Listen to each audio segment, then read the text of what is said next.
Most of us started drawing back when we were young. Back then, we probably didn't consider the tools and materials that we chose to work with. Often, a standard pencil and some notebook paper did the trick. But as we grew and developed as artists, the materials that we choose to work with becomes more important.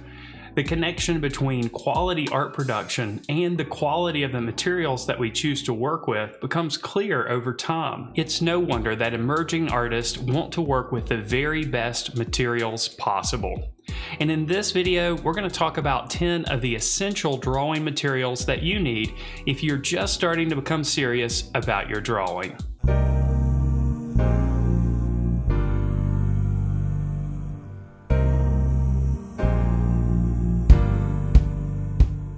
Hello there everyone, Matt here with thevirtualinstructor.com, and in this video we're going to take a look at 10 of what I consider the most essential materials and tools that an artist needs to start getting serious about their drawing.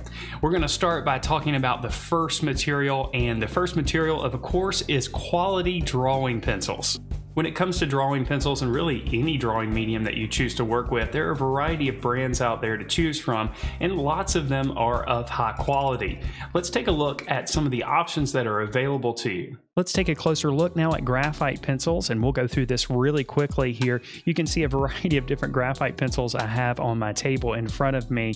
Of course, graphite pencils are available as traditional pencils as we see here, and these are also the pencils that are found in the set, but they also come as a mechanical pencil, and of course you can change the graphite material in here. You can change the graphite grade of the material inside of the mechanical pencil. Now of course you can buy these pencils individually as you see here, or you can buy them as a set. And this particular set, this is by Derwent, and in this set we have 9B through H. Now that might be confusing if you don't know anything about the graphite grades, but B pencils are softer, and that means that they're going to make a darker mark, but they're also going to get duller quicker. H pencils are harder pencils, so they're going to make a lighter mark, but they're going to keep a sharp tip for a longer period of time. Now, even though these sets are wonderful to get, I find myself not using all of the pencils in the set. In fact, most of the time I only stick with 3 or 4 pencils when I'm creating a drawing. Remember, we can adjust the amount of pressure that we place on the pencil to create darker marks or lighter marks. And the pencils I recommend picking up if you want to pick them up individually instead of buying a set are a 2H graphite pencil. That's going to be a little bit lighter than a standard HB or number 2 pencil. You'll also need, of course, maybe an H pencil, which is a little bit darker than a 2H pencil, but still a little bit lighter than an HB pencil. And then, of course, an HB pencil, which is about the same as a 2B or a number 2 pencil, the standard number 2 pencil, and then a 2B pencil, which is a little bit darker than an HB pencil. Of course, if you create a lighter mark naturally when you're making your drawings, then you probably want to also have a 2B or even a 6B pencil. But really, you can get away with using just these 4 pencils to create most of your graphite drawings. As far as pencil brands go, as I mentioned before, there's lots of different options out there. There's lots of quality solutions. But as far as consistency goes, I don't think Derwent can be beat, and that's the brand that I recommend. The second material that you need if you're starting to get serious about your drawing is, of course, a sketchbook. Now, this needs to be an active sketchbook, meaning that you're actually creating drawings in the sketchbook. I recommend creating at least a few drawings each week, and if you can, draw several times a day. You're going to see improvement if you're actively working in your sketchbook. Now, a sketchbook is incredibly important for you as an artist.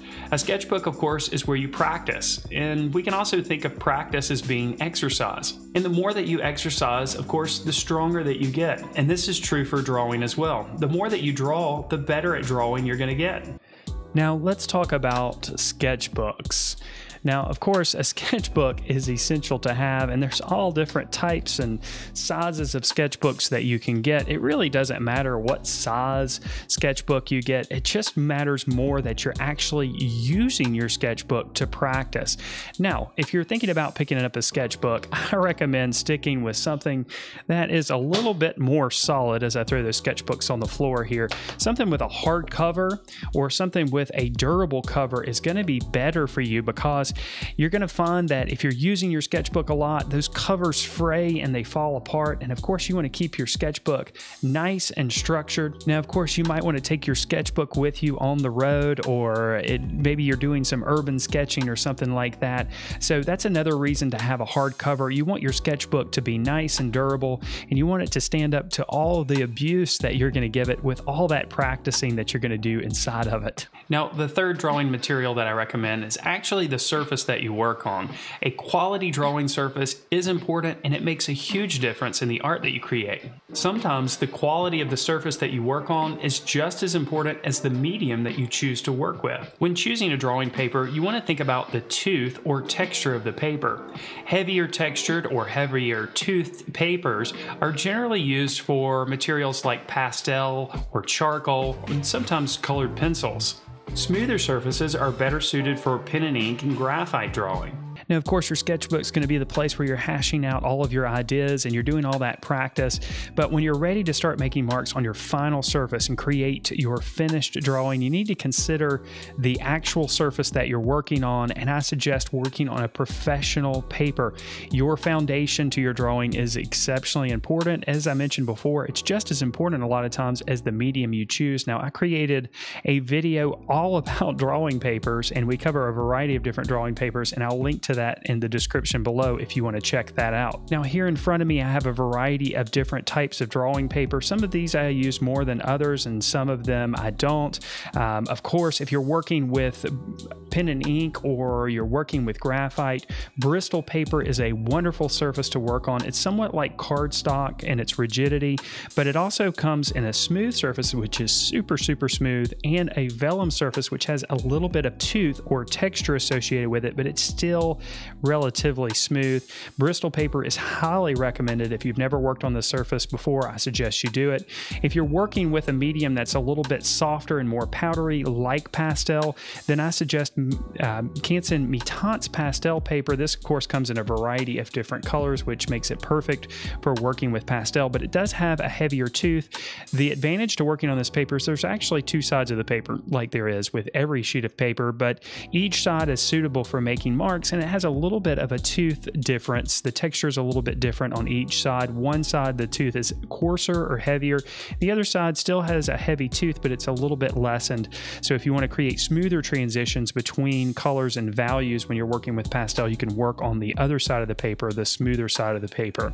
This is a surface that I recently discovered, which is stipple paper by the B Company. And despite the image on the front, it has a really heavy tooth, but it's also very suited for creating smooth gradations of tone and value when you're working with graphite. Now, whatever paper surface that you choose to work on as your finished surface, you want to make sure you look out for a label like this. You want to work on paper that is acid-free.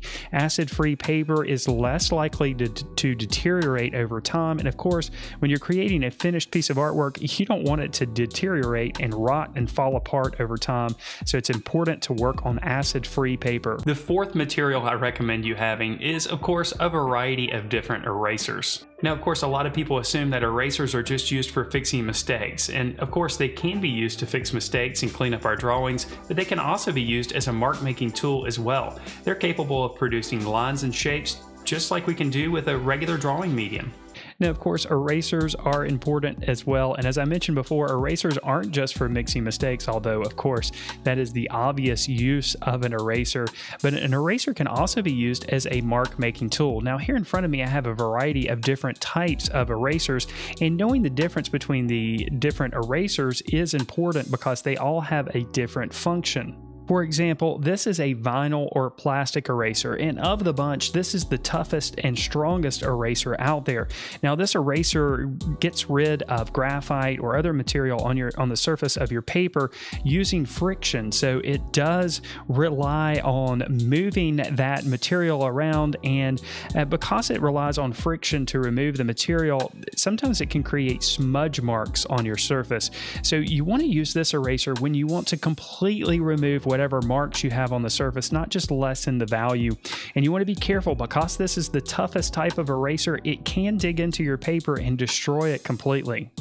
Now, of course, this is a rubber eraser, or more commonly referred to as a pink pearl eraser. This is the most standard and most common eraser out there. It works in a similar way as the vinyl or plastic eraser as far as removing the material, but it's a little bit weaker.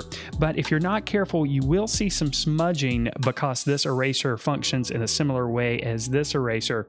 Typically, when I'm working on drawings, I don't use either one of these erasers just because of the possibility of smudging that happens with both of these friction-based erasers. Now, a third type of eraser is an art gum eraser, and this eraser functions a little bit differently than these two friction-based erasers. This eraser actually crumbles as it removes the material from the surface, so you can see that crumbling happening as I rub it over the table. This eraser is best for removing marks on surfaces that are a little bit more delicate. This eraser is perfect for cleaning up your mats around your artwork if you've got some pencil marks there from cutting out the mat and so on. Because it crumbles and falls apart, it's less likely to tear or mar the surface. And then the last type of eraser here is called a kneaded eraser. Now, this is by far my favorite eraser. You can see I'm kneading it. So this is a kneaded eraser with a K, not a kneaded eraser like I knead it. It's kneading like you're kneading dough. Now, what's great about this eraser is it works by basically lifting up the material instead of removing it based on friction. This means it's not going to leave a messy residue behind like these other three erasers. And it also allows you to dab the surface with this eraser to lift up the graphite or other material, making the value lighter, but not creating any smudge marks or marring the surface at all. Of these four erasers, I would say that a kneaded eraser is the most essential.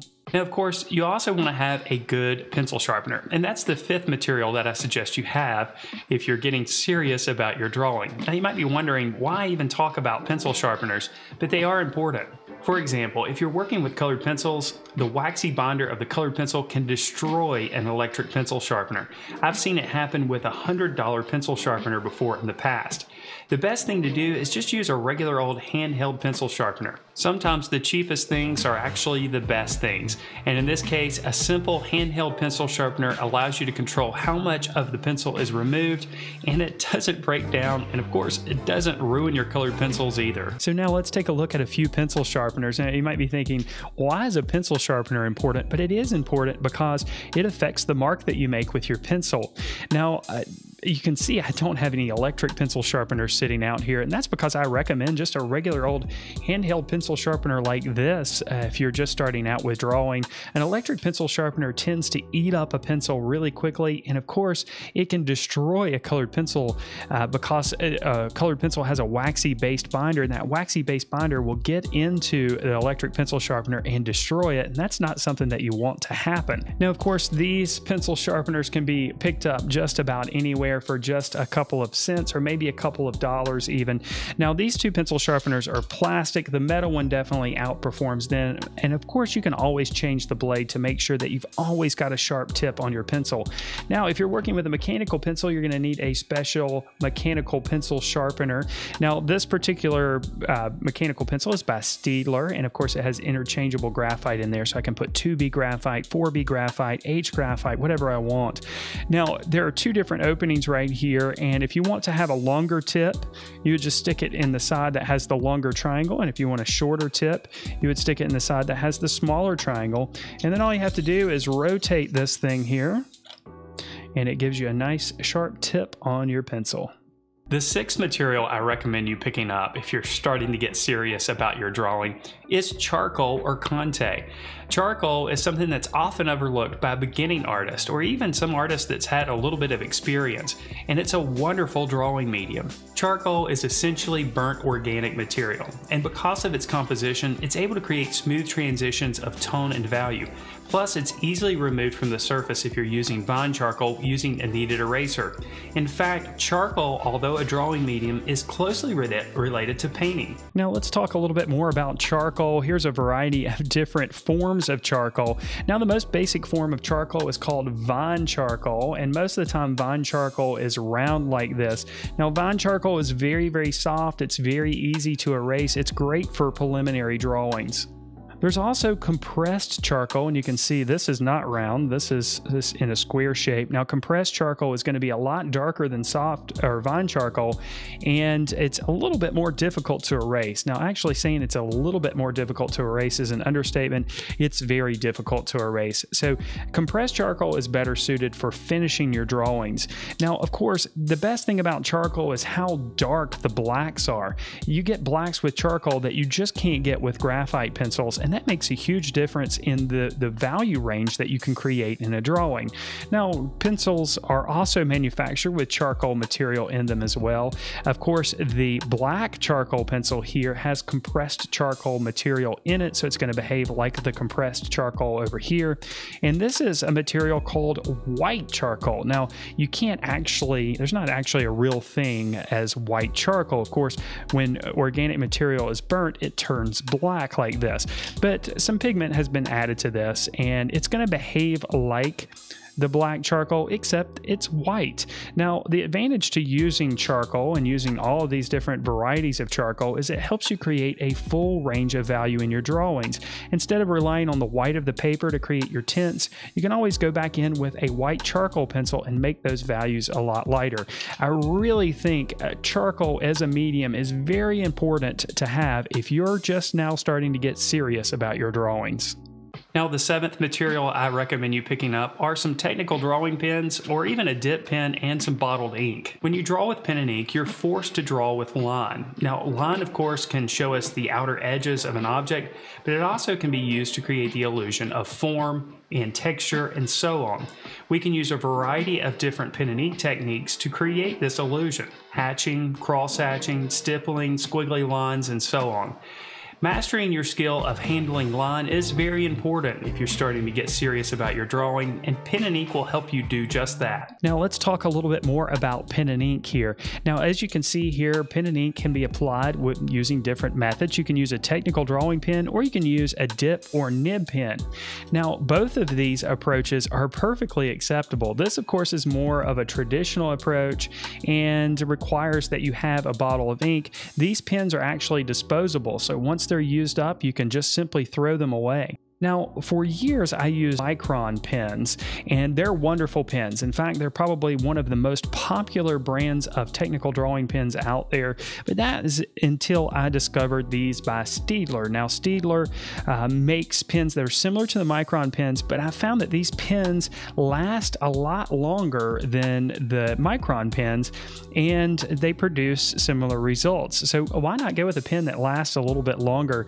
Now, of course, these are a little bit more expensive, but they do come with this wonderful container here that allows you to basically prop up your pens here. So as you're working, you can have them propped up, and of course you can see the number designations on the end. Now, these number designations respond or correlate with the thickness of the mark here. Now, this set is a little bit of a bigger set, so you can see it's got a range of different pen widths from 0.05 millimeter all the way up to 0.8 millimeter. This is a smaller set, a little bit less expensive set, and this one goes from 0.1 millimeter up to 0.7 millimeter. If you're looking to get some technical drawing pens, I recommend these by Staedtler. Micron pens are great as well. You can't go wrong with really either brand. Now, if you're looking for a more traditional approach, as I mentioned before, I can't recommend using a nib pen or a dip pen more. This, of course, requires a little bit more skill, and if you're not careful, you can splatter the ink on the surface, but the marks that you make here are just wonderful, and you're able to get quite a variety in the line as well. And personally, I just feel like you have a little bit more control over the mark using a nib pen with some bottled ink, especially if you're using any bottled ink that has on the label carbon black. This is going to produce a very, very dark black, and when you compare the marks made with a nib pen using a carbon black ink compared to a technical drawing pen, these marks are always going to be darker. Number 8 on the list is somewhat optional, but I suggest you check it out if you haven't already, and that, of course, are blending stumps. Blending stumps are simply compressed paper or rolled up pieces of paper that you can use to blend graphite or charcoal or any other powdery material. Now, you might be wondering, why would you use a blending stump instead of just using your finger? Well, first of all, your finger is usually a lot larger than the tip of a blending stump. So a blending stump is going to give you a whole lot more control over the medium than using just your finger. Another thing to consider is when you use your finger to blend, the oils of your finger are going to mix with the medium. Now with some mediums this isn't an issue. For example, with pastels or charcoal, you can blend to your heart's content with your finger. But with graphite, for whatever reason, the oils in your fingers mix with the graphite create this kind of paint almost. And it makes your drawing appear dirty, and it can be very hard to erase as well. So a blending stump is recommended if you're deciding to do any smudging or blending. Now blending stumps, as I mentioned, are completely optional. In fact, you can create a highly rendered and detailed drawing without using a blending stump at all by just adjusting the amount of pressure that you place on the pencil. I even created a whole video on whether or not you actually need blending stumps or not, and I'll link to it in this video somewhere popping up here. There'll be a card popping up, and you can check that out and see if you really need blending stumps or not. Now the ninth material are quality colored pencils. Now you can find colored pencils just about anywhere. In fact, I've even seen colored pencils sold at a gas station. Now those clearly aren't going to be quality colored pencils, but you can pick up a set of quality colored pencils at your local art store or even at office supply stores. Now it's important to understand that there is a big difference between traditional colored pencils, watercolor pencils, pastel pencils, colored graphite. There's lots of pencils out there with pigment in it, but not all of them are traditional colored pencils. Traditional colored pencils are either oil-based or wax-based. Most of the colored pencils you're going to find are wax-based colored pencils. And I recommend people who are just starting out with colored pencils to start with wax-based colored pencils.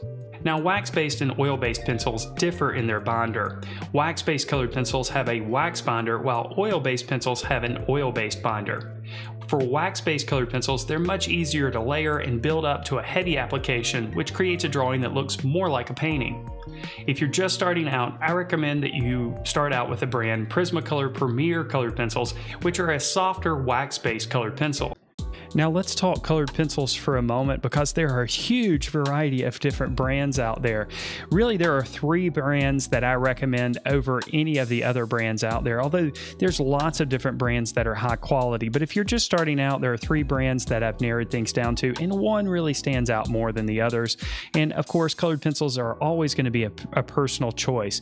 Now, colored pencils come in different types. There's oil-based colored pencils and there's wax-based colored pencils, as I mentioned before. Most of the colored pencils that you're going to be using are wax-based colored pencils, but there are oil-based colored pencils out there as well, which behave slightly differently. Now, when it comes to wax-based colored pencils, the brand I recommend is Prismacolor Premier colored pencils. These are softer pencils, so if you're thinking about the grades of graphite, you can think more on the B scale of things. So these pencils are nice and soft, the binder is nice and waxy. It's very easy to build up a painterly look in your drawings using Prismacolor Premier pencils. Now, if you're looking for an oil-based solution, the brand I recommend are Faber-Castell Polychromos pencils. These are definitely more pricey pencils, but if you know that colored pencils is something that you're going to get into and is basically the type of art that you want to create, then I would highly recommend investing in these Polychromos pencils. Now, as I mentioned before, they are oil-based, so they're going to behave a little bit differently from wax-based pencils, but these are just wonderful, beautiful pencils. Not only do the pencils make wonderful, beautiful marks, but they also are presented in such a beautiful way as well, and the pencils, just for whatever reason, feel great in your hand as well. So that's Faber-Castell Polychromos pencils. Another wax-based solution that you might look into are Luminance pencils by Caran d'Ache. Now, these pencils are wax-based like the Prismacolor Premier pencils, so they're going to behave in a similar way. Compared to the Prismacolor pencils, in my opinion, they're a little bit harder, so that's going to allow you to create a greater level of detail, but you are going to have to push the pencils a little bit more and maybe layer them a little bit more than you would with the Prismacolor Premier pencils. Now, these pencils are expensive like the Polychromos pencils that we just looked at, but if you're looking for a colored pencil solution that's wax-based and you don't want to stick with an oil-based pencil like the Faber-Castell Polychromos pencils, then these pencils might be a way to go for you. They are, in my opinion, the brightest colored pencils out there. So if you're working on a lot of dark surfaces, then these pencils would probably be your best bet. Now, I know that Premier colored pencils do get a bad rap from a lot of artists, but that's because they're so soft and they break relatively easily. But these are the same characteristics that produce the wonderful bright colors and easy layering that we see with this brand of colored pencils. Number 10 on the list is artwork storage. Now, I should point out that I don't think you should ever throw your art away, no matter how skilled or unskilled you feel like you might be. So it's important to store your artwork, all of the artwork that you create, and I recommend buying a manufactured portfolio. Now, you can pick up a portfolio for yourself at your local art store, or you can pick them up at a local office supply store. I've even seen them there before. Now, these portfolios protect your artwork because they have a rigid outer covering, and they're portable as well, so you can take your artwork around with you if you want. I recommend getting a portfolio that measures at least 18 inches by 24 inches. Even though you might be creating small drawings right now, you might be creating larger drawings in the future, and you want to make sure you have a portfolio that holds those as well. So there you have it, 10 essential drawing materials for serious beginners. Now that you know what materials you need, you might be looking for art instruction. We've got you covered over at thevirtualinstructor.com. Our membership program includes a variety of drawing and painting courses on a huge broad spectrum of drawing media and subjects. We also have weekly live lessons, which are all recorded and stored in our vault, weekly critiques as part of the Members Minute, lesson plans for teachers, and much, much more. If you want to check out our program, you can. Everyone starts with a trial. I'll link to our membership program in the description below this video. If you want to check out 3 of our course videos and ebooks for free, you can do so. Again, there's a link in the description below. You can go check that out. And if you haven't subscribed to the channel, I would recommend that you do so. We cover a broad variety of drawing media and subjects here on the channel. As always, I want to thank you for watching this video, and I wish you all the very best in your artistic success.